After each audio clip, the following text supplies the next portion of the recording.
Bom dia, igreja. A paz de nosso Senhor e Salvador Jesus Cristo. Primeiro fim de semana das restrições do novo decreto. Mais do que nunca, nós precisamos lançar mão desse recurso que é a nossa aula de escola bíblica online. A nossa lição de hoje tem um título bastante extenso: o desafio de viver sob o senhorio de Cristo num mundo pluralista. Esse é o tema da nossa lição de hoje.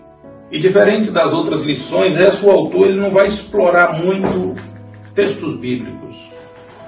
Ele vai literalmente explorar mais o tema. Eu gostaria então de caminhar com você na linha do autor. A revista nos diz assim: como está sob o senhorio de Cristo numa sociedade pluralista e relativista. E aí eu tomei a liberdade de buscar o significado dessas coisas para facilitar a nossa compreensão. Primeiro, o que é uma sociedade pluralista?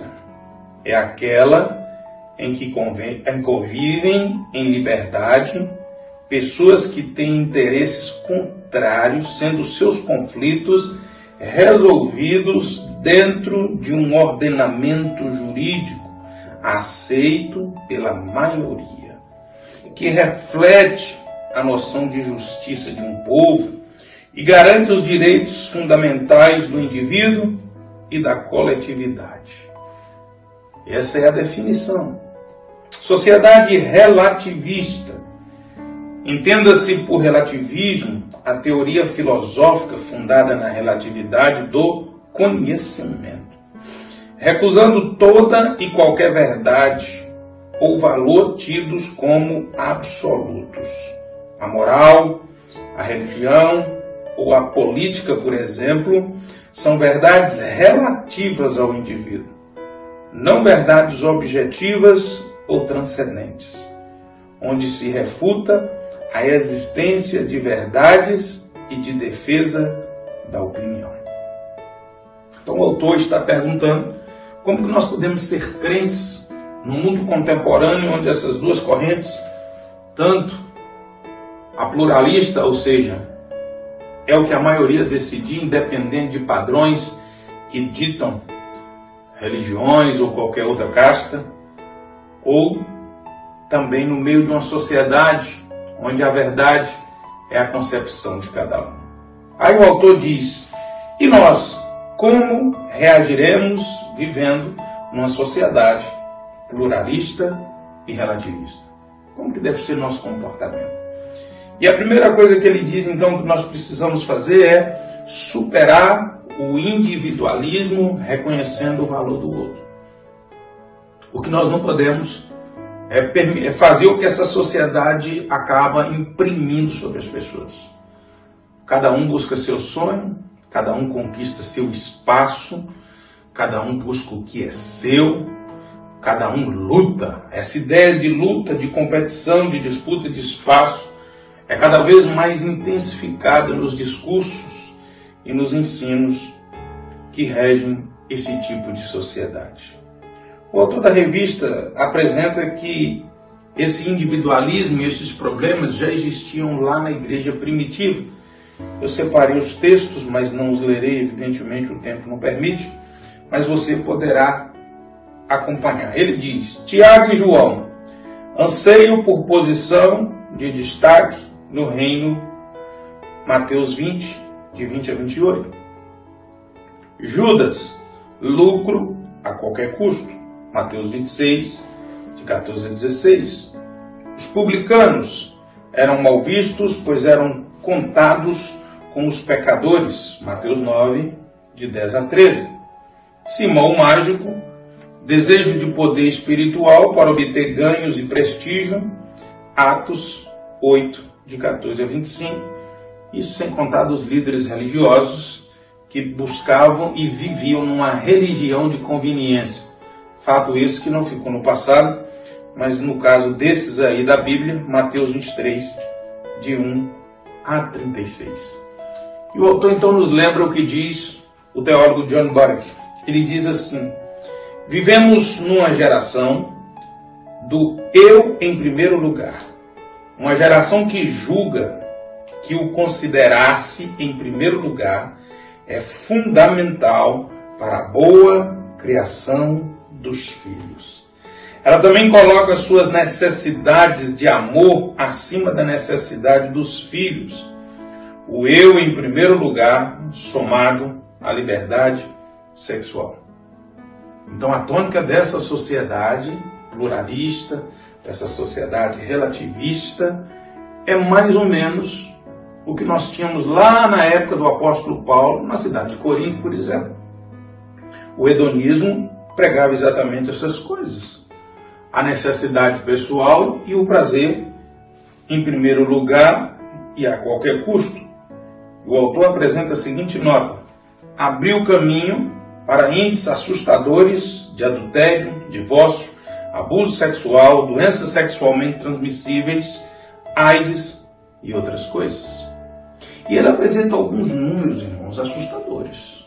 1921 a 1981, o número de divórcios no mundo inteiro não dobrou, não, triplicou. Ou seja, os casamentos se dissolveram 3 vezes mais de 1962 a 1961. Um período muito curto. Em 1962, olhe bem, em 1962, 50% dos entrevistados filhos acreditavam que a desavença entre seus pais no casamento, os seus problemas, não deveriam ser maiores do que a luta de permanecerem casados. Ou seja, não concordavam que seus pais deveriam se divorciar. A pesquisa feita em 1980, a mesma pesquisa, aponta que apenas 20% dos filhos defendiam a permanência dos pais casados mediante seus conflitos internos. E aí uma outra faixa diz que menos de 50%, preste atenção, na atualidade agora, menos de 50% da geração atual chega aos 17 anos com os pais ainda casados ou vivendo na mesma casa juntos. Sabe o que significa isso, querido? Mais de 50%, a maioria dos filhos não chegam na maioridade com seus pais casados ou vivendo no mesmo lar. Aí o autor da revista diz: este mundo em que vivemos, o que a igreja pode fazer diante dessa dura realidade? Não é julgar, não é atacar. O que a igreja pode fazer para que isso melhore? O que a igreja pode fazer para contribuir? Ele elege algumas coisas. A primeira que ele diz: aprender, cuidar das feridas emocionais, afetivas, que ele chama de inflamadas, e que elas são comuns no nosso dia a dia e elas não devem ser desprezadas. Não deve esperar o tempo, você precisa resolver essa questão. Uma outra coisa que ele diz: nós precisamos aprender a comunicar às pessoas que o Deus que nós servimos é um Deus tolerante, é um Deus amoroso, claro, sem comprometer a legitimidade da sua palavra e a santidade do seu trato. As pessoas às vezes erram porque eles comunicam de um Deus carrasco e punidor. E isso os afasta do verdadeiro Deus. E por fim ele diz: nós precisamos aprender a criar estratégias para viver em comunidade. Olhe bem isso. E depois de criar essas estratégias, cuidar para que ninguém na comunidade viva sozinho. Porque nós nos preocupamos muitas vezes em ajuntar, e depois que estamos juntos, nós criamos divisões dentro desse ajuntamento. São as famosas panelas. E isso não pode acontecer. Aí o autor traz a seguinte nota: Se a igreja for tão egoísta e individualista quanto as pessoas de nossa sociedade, olha que coisa pesada, ela terá copiado o que existe de pior no mundo, que é o isolamento social e geralmente baseado numa seleção de interesses. E isso é terrível. Aplicação para a sua vida. Cuidar das feridas emocionais e afetivas é um desafio que enfrentamos todos os dias. Pergunta: como você tem feito esse trabalho sem se tornar indiferente ou juiz do seu próximo? Como que você tem feito isso? Segundo ponto que o autor traz, e ele dizia das duas coisas, o segundo ponto que ele traz é que a igreja precisa estimular uma sexualidade saudável do ponto de vista bíblico. Querido, não adianta nós dizermos que sexo é um assunto que não se deve dizer dentro da igreja. E aí a igreja passa a aprender nos padrões mundanos. Toda vez que eu falo no encontro de casais, eu vejo como os casais estão ansiosos por fazer algumas perguntas, porque simplesmente eles não têm liberdade, eles preferem fazer na roda de amigos, no jogo de futebol, no salão de beleza. A igreja precisa, com maturidade e responsabilidade, tratar dessas coisas. Por quê? Porque nós vivemos numa sociedade semelhante à sociedade do tempo em que a carta aos Romanos e a carta aos Coríntios, tanto a primeira quanto a segunda, foi escrita. Deixa eu te dar alguns exemplos. Romanos 1, 26, 27. Por causa disso, Deus os entregou a paixões vergonhosas. Até suas mulheres trocaram suas relações sexuais naturais por outras contrárias à natureza. Da mesma forma, os homens também abandonaram as relações naturais com as mulheres e se inflamaram de paixão uns pelos outros. Começaram a cometer atos indecentes, homens com homens, e receberam em si mesmos o castigo merecido pela sua perversão. Romanos. Não é agora. 1 Coríntios capítulo 7, 10 e 11. Todavia, aos casados mando, não eu, mas o Senhor, que a mulher não se aparte do seu marido. Se porém se apartar, que fique sem casar, ou se reconcilie com seu marido, e que o marido não deixe a sua mulher. Não eram os problemas daquela sociedade, dos meados dos anos 70 em diante, depois de Cristo. E agora nós estamos vivendo os mesmos problemas no tempo atual. Então nós precisamos falar dessas coisas. E o autor emite uma nota interessante. Ele de novo nos chama a uma reportagem que saiu numa revista chamada Revista Realidade, e o nome da pesquisa é O Crente e o Sexo. E ele apresenta alguns números que eu trouxe para você. Primeiro, 25% dos homens crentes casados já traíram as suas mulheres. 1/4 de toda a população crente de homens casados já tiveram um caso extraconjugal. Você acha pouco? 56% dos pesquisados praticaram sexo com o futuro cônjuge antes do casamento. Crentes. Preste bem atenção nesses números. Casais crentes, de novo a pesquisa diz, envolveram-se em relações homoafetivas e uso de pornografia, quesito no qual 44,5% dos consultados responderam sim. Quase a metade dos casais crentes já se envolveram nessas coisas. E eu pergunto para você, é assunto para não comentar dentro da igreja? É um tabu, não mexa nisso, isso não é para a igreja? A Bíblia tem orientação sobre essas coisas.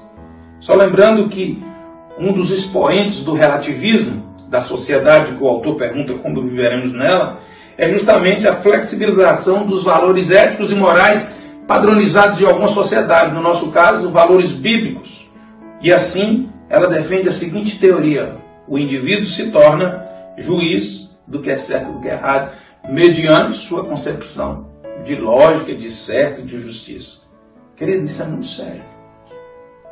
E aí o autor aponta alguns culpados ou alguns pontos que a igreja falhou e vem falhando. Primeiro, o fato da igreja ter cedido ao apelo da televisão e da mídia.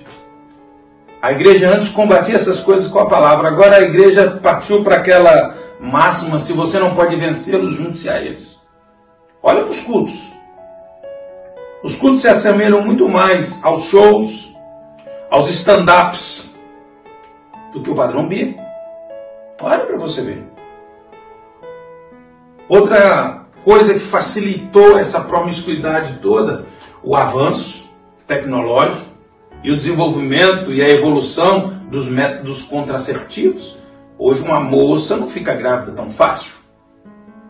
Então, isso também incentivou.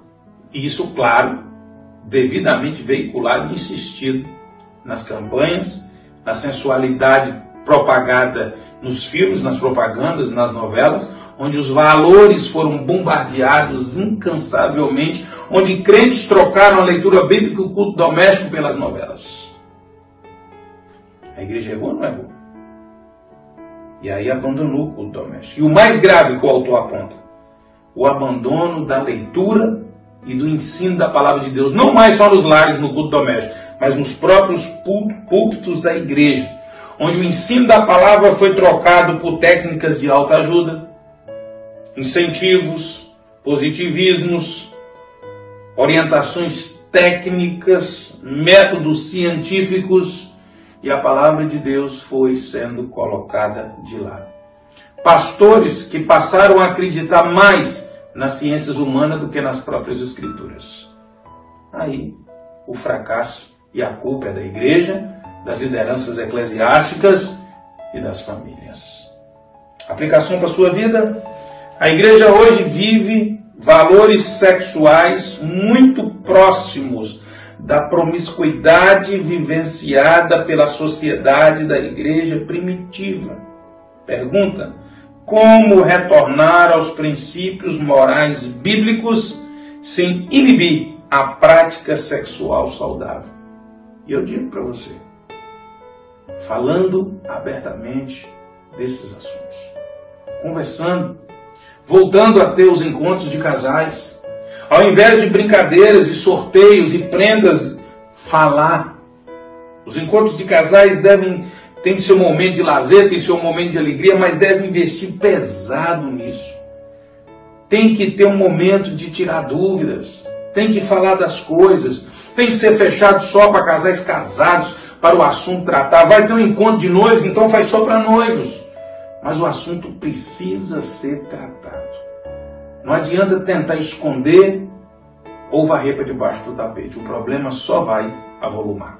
2 Coríntios 5,17: assim, se alguém está em Cristo, nova criatura é. As coisas velhas já passaram, eis que tudo se fez novo. A pergunta que eu faço é: como é que a pessoa vai ter um relacionamento diferente e novo se ele não foi instruído para isso?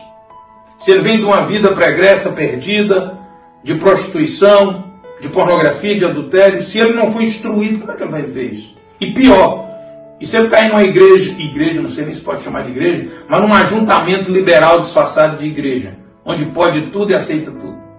Pior ainda. Terceiro momento, então, que o autor separa para nós: compromisso de adorar o Senhor em tempo integral. Isso me leva para o texto que eu usei domingo à noite na mensagem, Romanos 12:1. E olha que eu não tinha lido a revista, viu? Rogo-vos, pois, irmãos, pela compaixão de Deus, que apresenteis os vossos corpos em sacrifício vivo, santo e agradável a Deus, que é o vosso culto racional.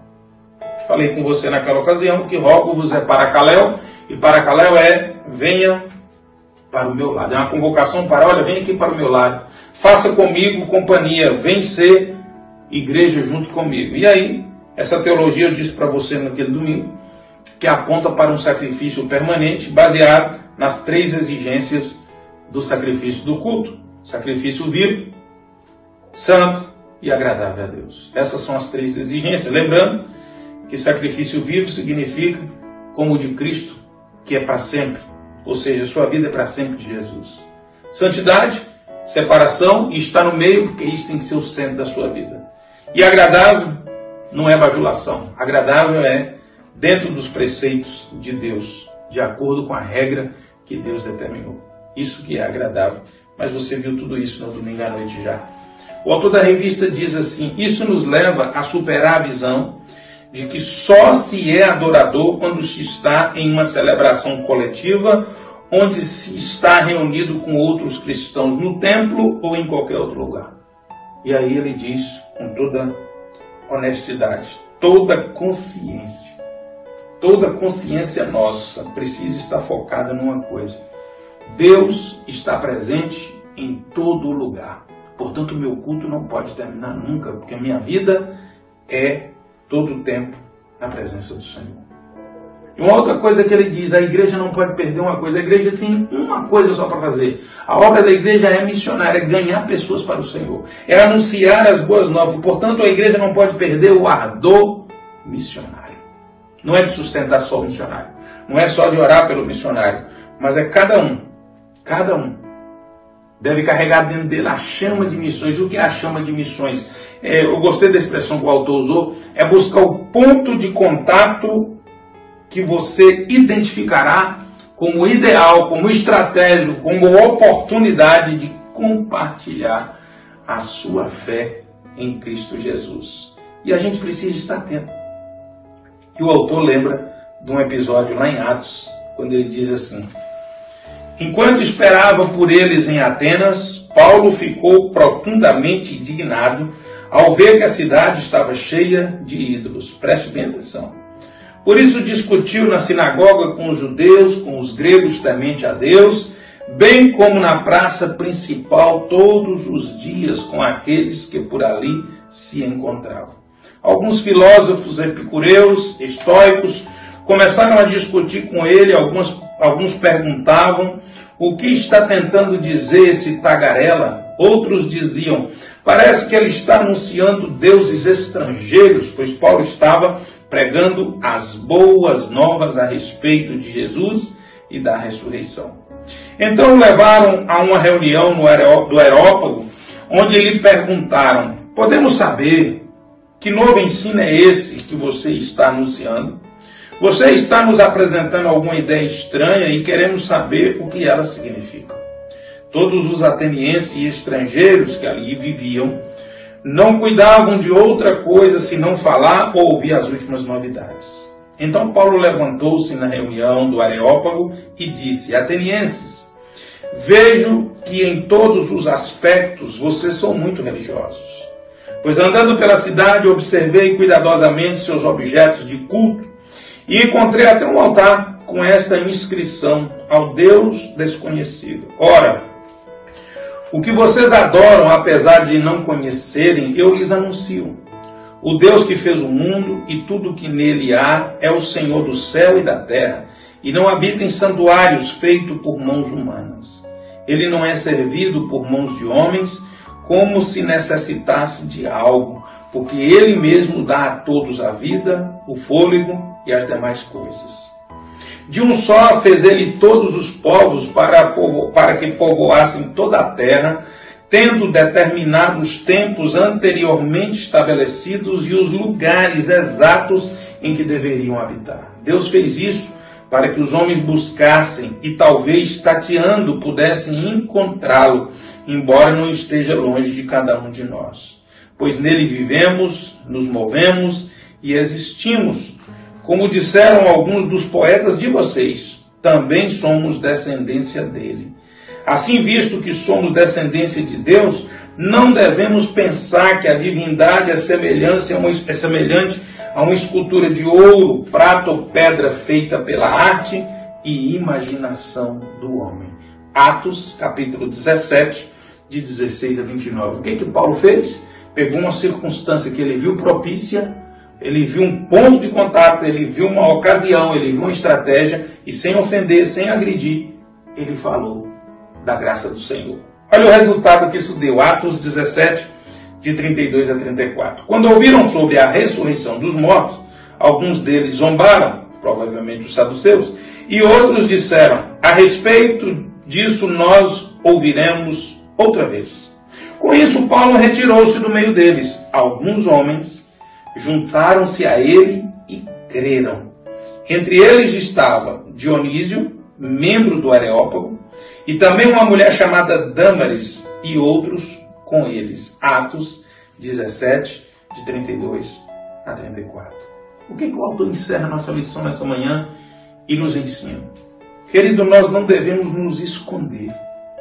Nós devemos fazer a abordagem certa. Agora, como que é a abordagem certa? É mediante o conhecimento das Escrituras, porque aqui o apóstolo Paulo usou as Escrituras. Agora, quando você não é alimentado com a palavra, quando ao invés da Bíblia você opta por diversão, quando ao invés do estudo bíblico você opta pelo entretenimento, você vai ter o que para oferecer que transforma a vida das pessoas? Porque o que transforma a minha vida e a sua vida é só o Evangelho de Jesus. Sem a graça do Senhor, querido, nós não somos nada. A igreja não é nada mais que um clube de encontro. Agora, quando nós vivemos esse Evangelho, comunicamos esse Evangelho no momento certo, aí entra um fator diferenciado. Aí não é mais meu talento, aí não é mais minha capacidade de comunicação, aí não é mais minha expertise, aí agora é a obra do Espírito Santo de Deus. E ele convence da justiça, do juízo e do pecado. Por melhor que seja a minha ou a sua formação, nada é melhor do que a palavra de Deus, porque quando nós comunicamos a palavra do Senhor, na estratégia, na oportunidade, o Espírito Santo de Deus faz a obra. Então o autor mesmo nos responde como viver numa sociedade pluralista, como viver numa sociedade relativista, como o apóstolo Paulo viveu em Coríntios, pregando a palavra do Senhor, como ele ensinou o apóstolo, como ele ensinou o pastor Timóteo, a tempo e fora de tempo. Ensina, corrige, redargue, use a palavra, a Bíblia. Meu querido, em nome de Jesus, que você se dedique um pouco mais à leitura das Escrituras Sagradas. Eu oro para que quando você lê, dúvidas surjam. E essas dúvidas o levará a pesquisar, a escavar e a querer ouvir e aprender mais. E assim você vai crescer na palavra e será uma fonte de bênção para aquele que está sedento. Deus abençoe um domingo debaixo da cobertura do sangue de Jesus. Deixa eu orar pela sua vida. Deus, obrigado por essa família, obrigado por essa pessoa que ouviu tua palavra. Levanta nessa manhã, Senhor Deus, mais um comunicador, mais um vaso, mais um semeador para a tua seara. Incendeia o coração desse homem e dessa mulher com ardor missionário. Que ele nunca deixe de ser um semeador da tua palavra. Abençoa, cobre com teu sangue, em nome de Jesus. Amém? Bom domingo, até logo mais à noite no nosso culto online, porque não podemos realizar culto presencial de acordo com o decreto. Deus abençoe e até logo mais às 18 em nome de Jesus.